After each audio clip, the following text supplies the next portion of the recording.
Hello, everybody. My name is Rand Brenner, and Bill, it's always a pleasure to be here speaking to you. And actually, the subject just covered today about strategy is very appropriate for what I'm going to talk about today, which actually is a game changer strategy for every startup, especially today and going forward. So what I'm going to do is share with you two sides of that strategy and something for you to all think about when it comes to developing your businesses as you go along in this course, as far as what you're going to do and where you're going to go. So let me begin by talking about giving you a little introduction. And really, when you look at the business world today, as you're going to go out there, and you have a great opportunity today. I mean, being in Bill's class, he's going to give you some real world experience, get you up there, get you in front, and get you experiencing some of the things that actually do occur and are more and more going to be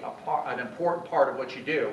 And that is really making a decision. Are you going to compete or are you going to collaborate? Because these are really the two things that are happening today. And it makes a difference which strategy you use. And these are kind of overarching strategies. But really, in today's world, you're going to find that in some places you're going to compete and in other places you're going to collaborate. And I'm going to talk about the collaboration side. But here's the one thing that you have to really keep in the back of your mind, especially when you're a startup, is the odds are against you. Statistically, 50% of you, when you start a business, are going to be out of business within 5 years, maybe even higher, 80%, as high as 80%. So you ask yourself, well, why would I want to do this? Why would I want to get into something that statistically is against me? Well, the answer is because obviously you can say there's a significant payoff, and there's a lot of reasons for a startup, but most of it has to do with your creativity, your ability to do something that nobody else can do. So what I'm going to share with you here is just a look at what happens in the life of a startup. And it's not easy, and if you've ever been there, it has a lot of ups and downs. And I'm going to show you a strategy today that's hopefully going to keep you out of what's known as the valley of death, where everybody seems to descend and never seems to get out. And there are ways of getting out of it, and you don't have to be there. And so today I'm going to look at startups and intellectual property. How many people here are familiar with intellectual property? How many people have intellectual property? Okay. You probably all have intellectual property, you just don't know it. But what we're going to talk about is startups, intellectual property, and licensing, and really why licensing intellectual property is a game changer, and how you can use it to change your game, and something that you should think about incorporating into your businesses as you think about what your projects are, as you're developing them, where intellectual property plays a part in it, and why licensing is a game changer and why it works. So let me start. You know, I'm not interested in retail strategy. I'm interested in your licensing strategy. I am the king of licensing strategies.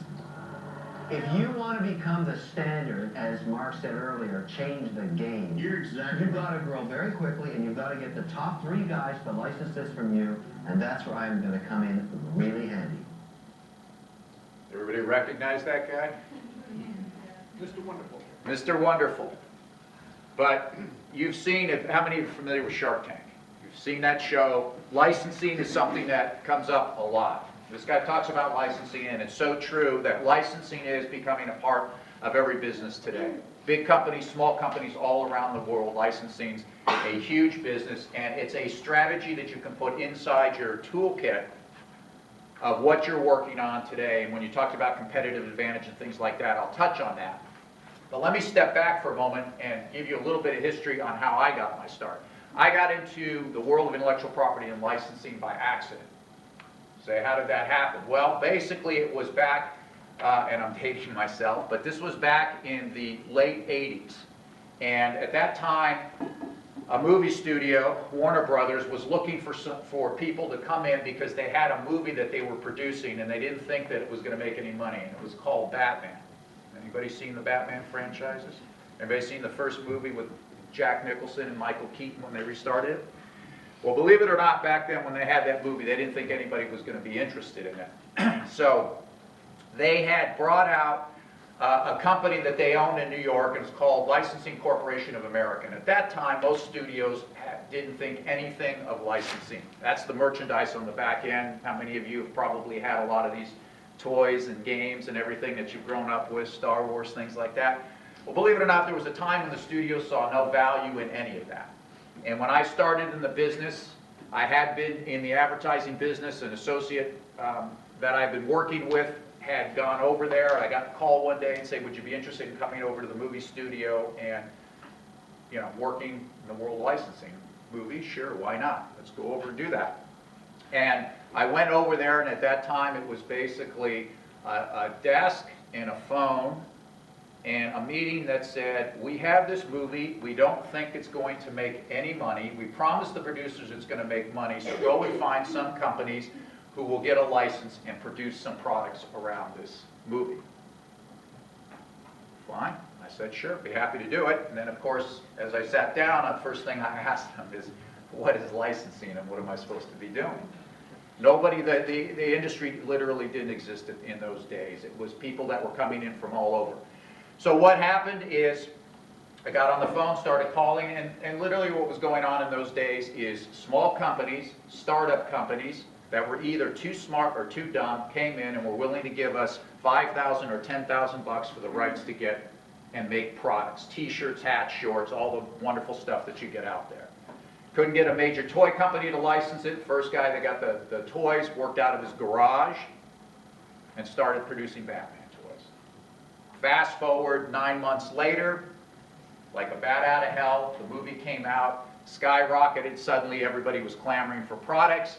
All the studios got organized, started hiring people in a frenzy because Fox didn't have any merchandise people, Universal. About the only studios that did at that time were Disney. And they all started moving. And then you saw this pace of licensing and movies coming out, and then you fast forward today and it's become basically the front end business for most of the movie franchises. Game franchises today, it's all about merchandise. Had another opportunity to do the same thing in the early 90s. Another, shall I say it, powerhouse came out called the Mighty Morphin Power Rangers. Any of you familiar with that? Okay, once again, it was another situation. It came out. I don't know if you ever saw the first episodes. They were horrible. Basically, it was taking Japanese footage, re-editing, and putting it in some American-looking kids, running it on the show, and seeing what happens. It took 8 years to get it on the show. When it finally hit, once again, the only companies that would take it, small entrepreneur startup companies. That time, it came attached with a company called Bandai, one of the biggest toy companies in Japan, but they were nearly bankrupt here in the United States. But they came along with the project. Finally got it on the air onto Fox, who was ready to pull the plug on their children's programming because they didn't see any money in children's programming. And of course, then all the 3 and 4 and 5-year-olds saw that show, and boom, it took off. Between those two movie projects, and I share these stories, I saw startups and small companies just explode, turn into overnight multimillionaires. And you say, were they really smart? Did they know something? No, they were willing to take a gamble, which is a lot of what happens. They were willing to take a shot. Licensing and really wasn't that well known.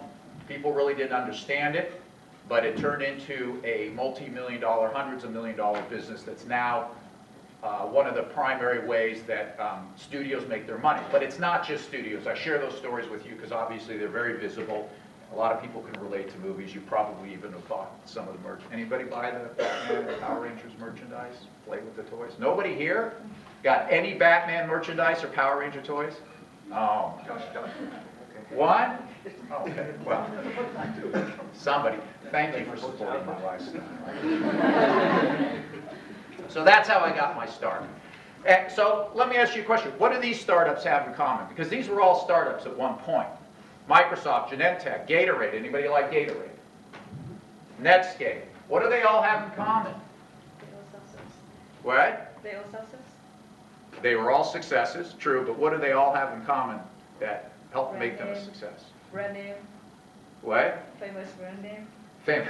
But before they were known as famous brand name, Family. all these companies had one thing in common: intellectual property and licensing. Okay, and intellectual property is what they built their businesses on and built their competitive, sustainable competitive advantages, and they use licensing as part of the strategy toolkit in some way to create the successful businesses they have today. And I'm going to talk about two of those a little later on. So why is IP valuable to startups, especially today? You know, 20 years ago, intellectual property was not really even talked about much. It wasn't even seen as anything that was a big part of companies. In fact, 20 years ago, when you looked at the balance sheets of those big public companies, all their value was derived from their plants, equipment, real estate. Fast forward today, and 80 to 90% of it is all intangible assets, primarily intellectual property. When you look around at the biggest companies today, they don't have any physical plants and equipment. You saw 3 examples up there. Does Facebook make anything besides a lot of money? They don't have anything tangible. What about Google? Can you touch their search engine? Or even Yahoo?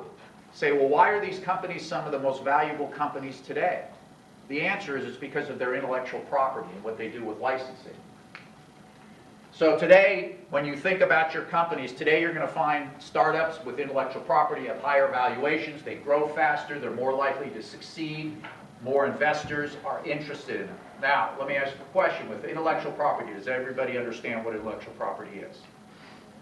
Okay, the most common forms, patents, copyrights, and trademarks, brands. But there's also something called trade secrets. Everybody know what a trade secret is? Trade secret is a formula, a recipe. You're familiar with Coca-Cola. Do you know how they make Coca-Cola?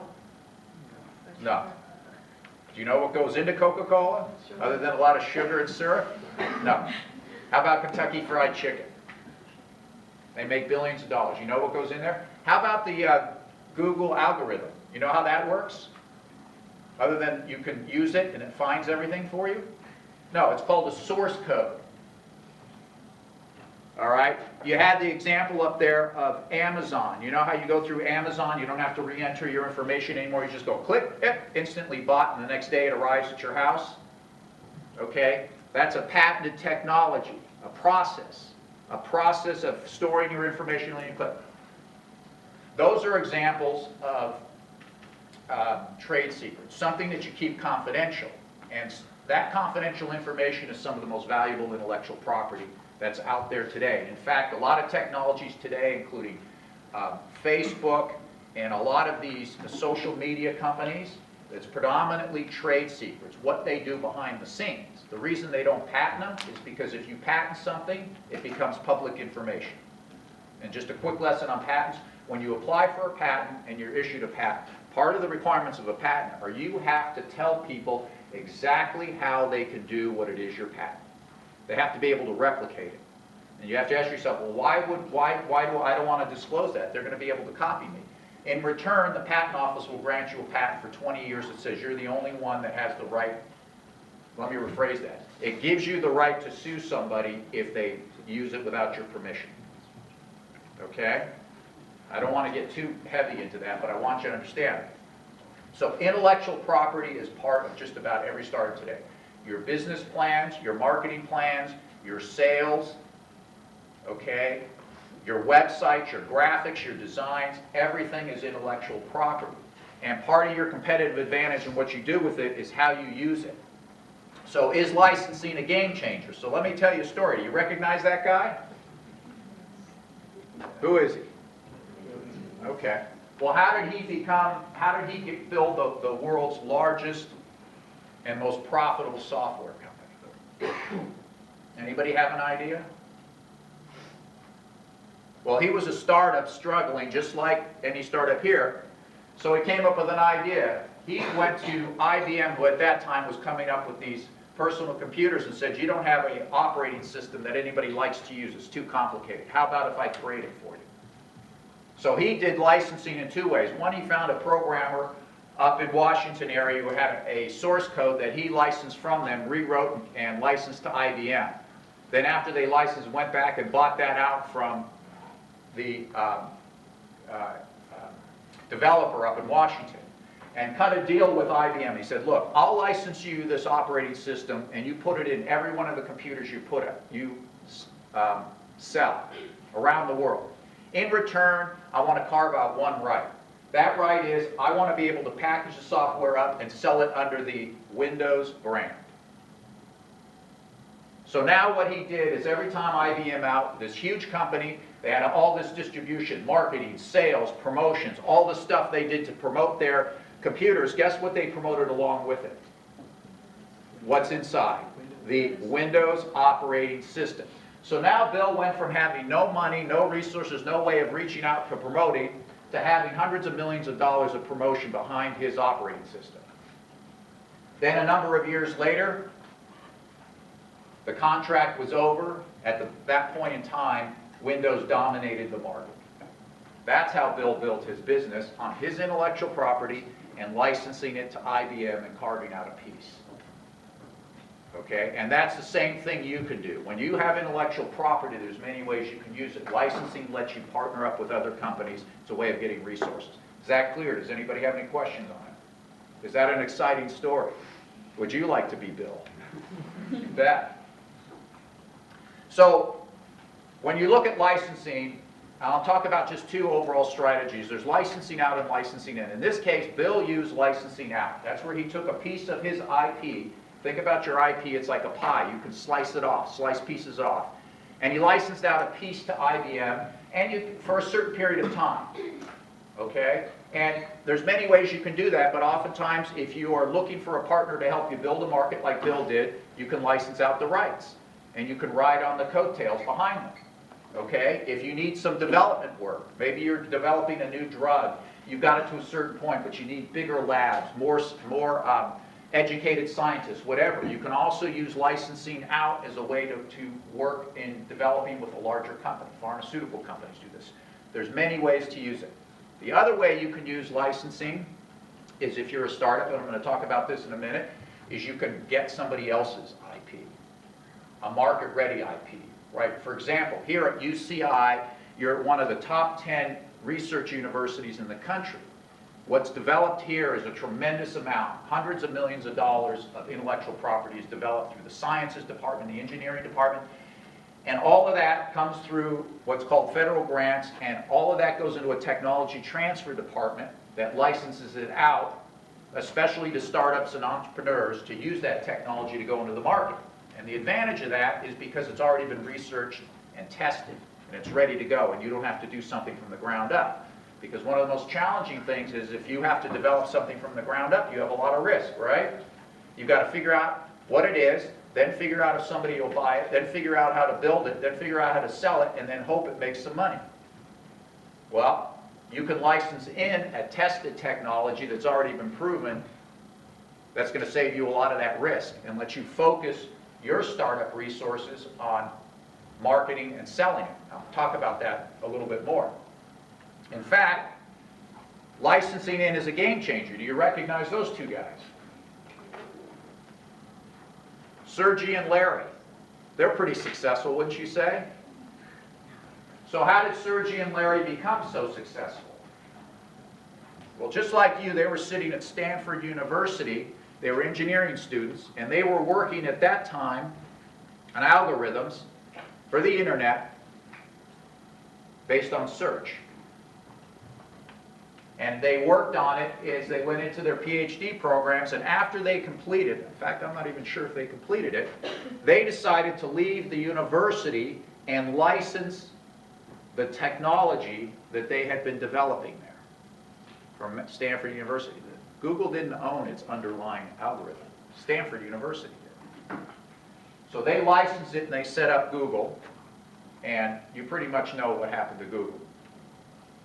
Okay, it took off. Stanford University made hundreds of millions of dollars on the stock behind it. So by licensing that technology that they had worked on and had been proven and tested at the university, they were able to go out and do what? They were able to go out and focus their resources, their money, their time on making and selling Google.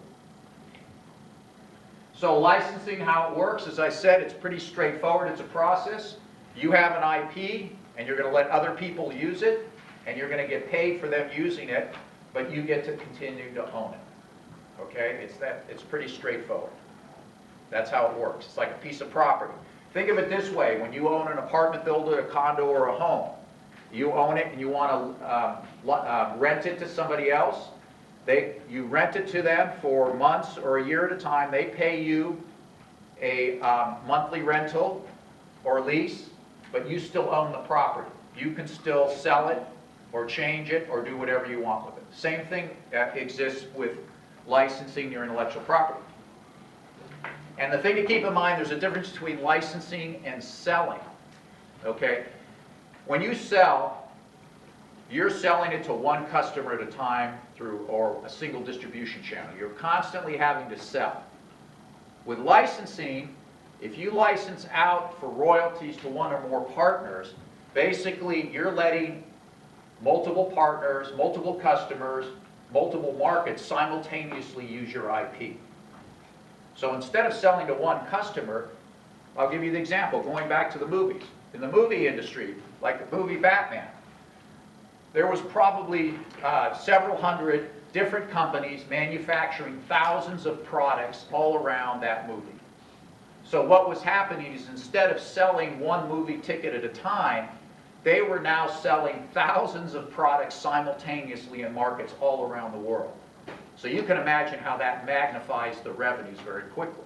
The same thing happens with licensing. So if you have a technology, if you have a product, if you have a brand, and you can figure out that other people want to use it or other ways it can be used, and you can license it out, it's like renting out your multifamily units to thousands of families simultaneously.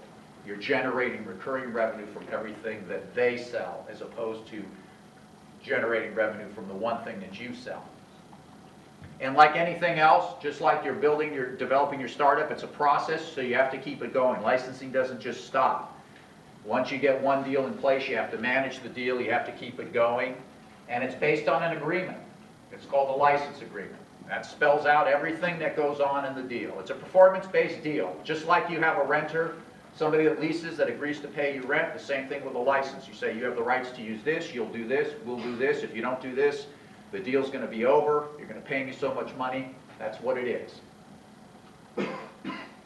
And to use licensing, and this is especially important for startups, there's a lot of situations, and this gets back to your strategy when you want to consider licensing, and it's a good strategy for it. One of the biggest reasons it's used is when you're in a capital-intensive industry, like pharmaceuticals, drug development, medical devices, heavy technology where there's a lot of money, tens of millions of dollars that have to be invested to develop it. Oftentimes, you can get the technology to a point where a bigger company is interested in licensing it. By the way, big companies today, they're getting out of the R&D business. They are looking to set up relationships with startups and small businesses to acquire through licensing deals and development deals that technology, because they can't R&D fast enough. So the second reason to use it is when you're up against big competition. For example, medical device is a big market, especially here in Orange County, but it is dominated by some of the biggest companies in the world, not to mention the fact that the pharmaceutical companies are getting into it, the big technology companies are getting into it, and the big retailers like CVS and Walmart and Rite Aid. In those situations where you're facing big competition and you're not going to be able to outspend them and outmaneuver them, licensing is a good option. Third is if you just don't have the resources. Maybe you lack the management expertise, maybe you don't have the depth, maybe you don't have the money, okay? Maybe you don't have the distribution, okay? Licensing lets you tap those resources. And then finally, and this is very important, understand that there's a distinction in anything that you create. There's disruptive, like a Facebook or a Google, and then there's incremental. Does everybody understand the difference? Disruptive means that you've created something that's going to create a whole new market somewhere. Brand new, a whole new way of doing business. Incremental, on the other hand, is something that you've created that improves something that already is out there. Maybe you've got something that it makes the cell phone work better. Maybe you've got something that makes the computers go faster. A brand that when applied to somebody else's product can help them sell more. That's incremental. 95% of most of anything that you develop today is going to be incremental. It's very difficult to build a company around a single incremental product or technology. It's very challenging. It's got to be expanded out. You want a portfolio. So just a few points to keep in mind. I'm not saying it can't be done. It's just a lot more challenging. So let me wrap it up by saying this. Licensing for you, for looking at a startup, is a game changer. The reason is, one, with licensing you can reduce your time to market. Instead of having to spend months and months and years trying to get there, you can work with a partner, as I say, has always got the wheel in motion. In other words, they've already got the sales, distribution, manufacturing, promotion. Second of all, you get their resources. I gave you a few examples of that. Maybe they got the distribution, maybe they got the development. Whatever it is, you become a partner with it. You can get their resources. It shifts the risk. One of the things you'll find out, especially as you get up in front of investors and make your presentation, the one thing that comes up with them all the time is risk. What's your risk mitigation? Or it's too risky. You've got high risk. Whatever the case is, licensing is a strategy that helps you reduce the risk in that by partnering with a bigger company or finding a way to access distribution or product development that doesn't cost so much. The other important thing is when you are out there in the startup, we all experience it, I experience it, look, you can't see what's coming. There are showstoppers every day that happen. You run out of money, you meet a competition, the production doesn't work, the supplier doesn't deliver, it goes on and on and on. It's endless. Showstoppers are always the biggest challenge. Licensing helps eliminate that, and as you saw earlier, startups have these wonderful ups and downs, but if you fall into that valley of death, it's very difficult to come out. By that I mean everything is going well, but then sales slow down, something hits you, it's a showstopper, you're trying to get more money, and you're down here, and there's nothing more challenging or depressing than trying to get out of that. So that's where licensing can help be a game changer for you. So that's it. I thank you very much for your attention. I've got a newsletter. You can go to my website at licensingcg.com, sign up. It comes out every month or so with some tips, strategies, things about licensing, and I'm open to questions.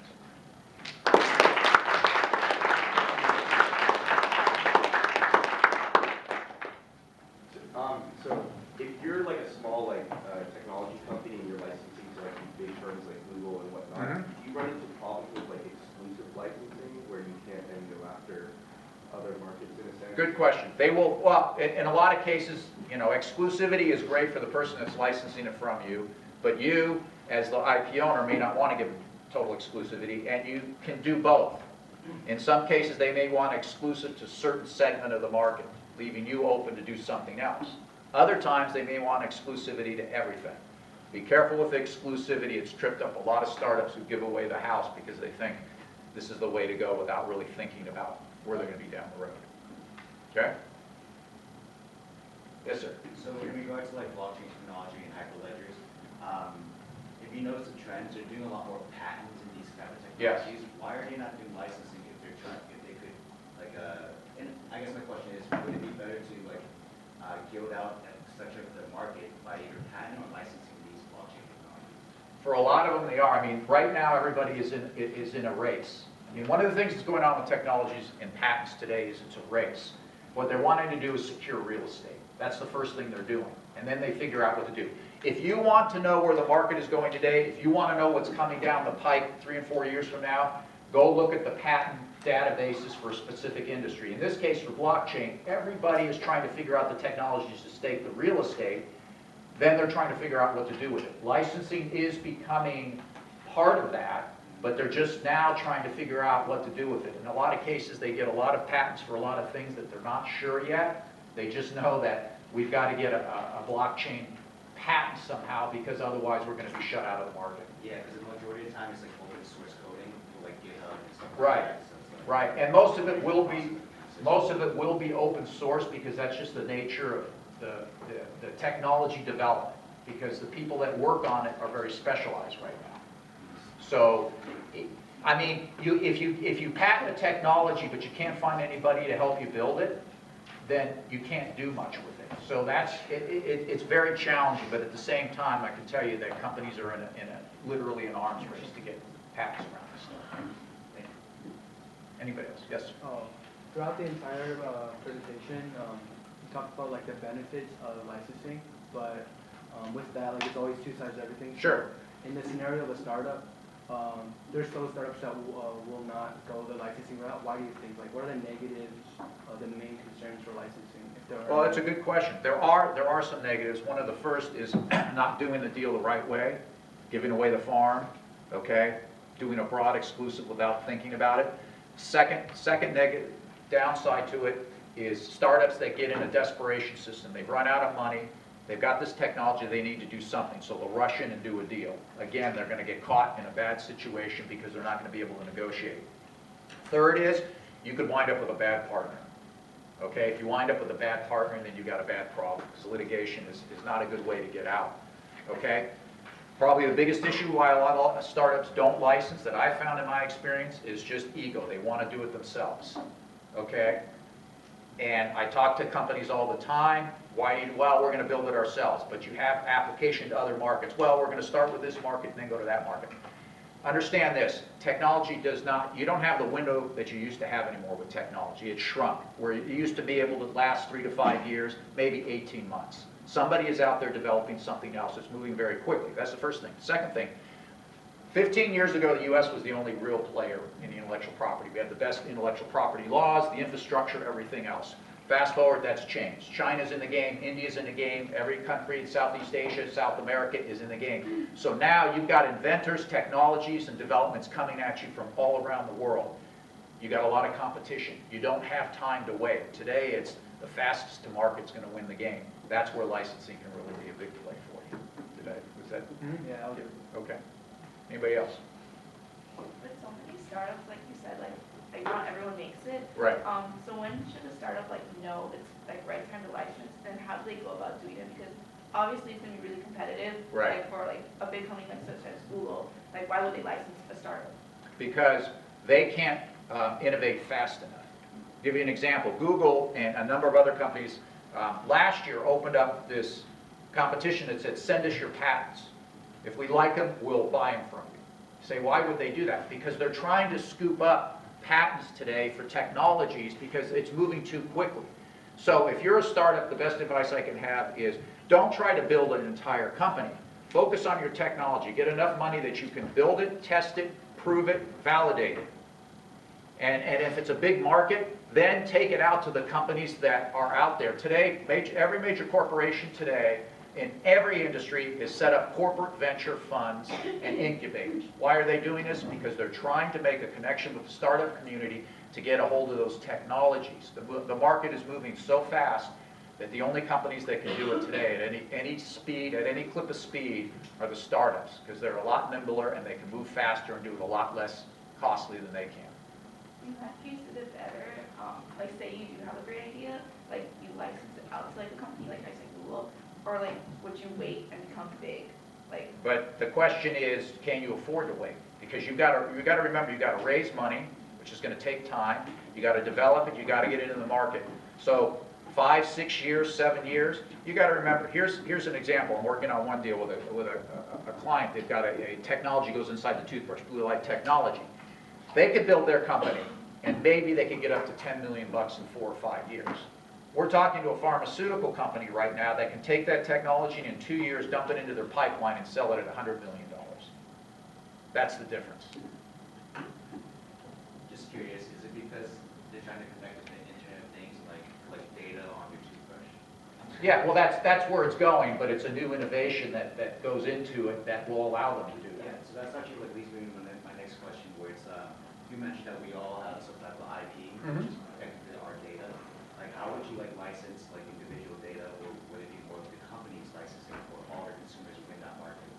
It's more, data licensing is big business, but it's usually data as it relates to a segment of the population, a certain set of consumers. It's not individual other than, people like Facebook scraping your data and selling it to whoever they want. But that's a different story. But the point is, data is a big part of it. So if you develop a startup and you collect a certain data for a certain customer segment or the way they behave or the way they buy, that's valuable, and there would be value in licensing that. Anybody else? Okay. Yeah, maybe I can just add one thing, and Rand is right on the money on this thing, and he's brought up this concept of startups. It kind of melts over into our other course, entrepreneurship. But I would be willing to bet that 50% of everybody in this room will start their own company one day. The other 50% will work for big companies. That's just the way life is. But you've got to go out and kind of go down this smorgasbord, as I say, of life and test everything to see what you want to do. And that's exactly what Rand was saying. Get your education first. Figure out what it is you want to do, and then go. The joke that we always use in entrepreneurship is you can see your name on the front of the check, or you can see your name on the back of the check. Basically mean you own this company, or you're endorsing your paycheck and putting it in the bank on the 15th and 30th. It's a mindset. It's a mindset. And we're going to talk about that during the semester, about the whole concept of motivation, of where do you think you really should find yourself. you know, more toward an entrepreneur or more maybe working for big corporate. There's not a right and wrong. It's whatever lid fits that pot. Cool? Yeah? But Rand got this. Thank you.